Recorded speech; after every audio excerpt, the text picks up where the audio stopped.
Hello student, સ્વાધ્યાય 2.1 question number 5. તો આપણે આગળના એક્ઝામ્પલ જોયા 4. તો એનો જ એક્ઝામ્પલ એક છે પાંચમો ક્વેશ્ચન. કોસ ઇનવર્સ -1/2 પ્રતિ વિધેય માટે મુખ્ય કિંમત મેળવવાની છે. તો આગળના ક્વેશ્ચન આપણે જોયા એના જ જેવા એક્ઝામ્પલ છે. તો કોસ ઇનવર્સ -1/2 મેળવવા માટે તો સૌપ્રથમ આપણે એની કિંમત લઈ લઈએ. કોસ ઇનવર્સ -1/2 પહેલા તો માઇનસ નિશાની આપેલી છે.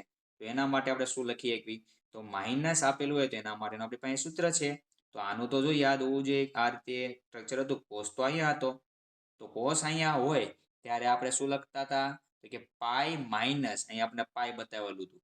તો આનું સૂત્ર આપણને ખબર છે. કોસ ઇનવર્સ -x હોય તો લખાય pi minus cos x inverse માટે.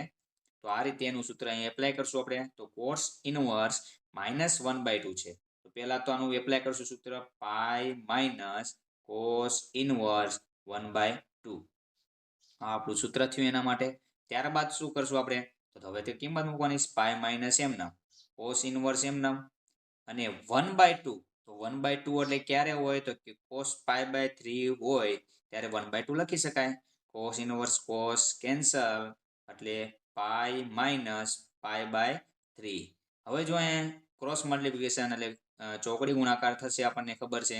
તો ચોકડી ગુણાકાર 3 એકા 3 એટલે 3 પાઈ માઇનસ 1 ગુણ્યા પાઈ કરશું એટલે 1 પાઈ એટલે અહીંયા 1 પાઈ અને છેદમાં 3 એકા 3 ચોકડી ગુણાકાર આ રીતે થાય છે.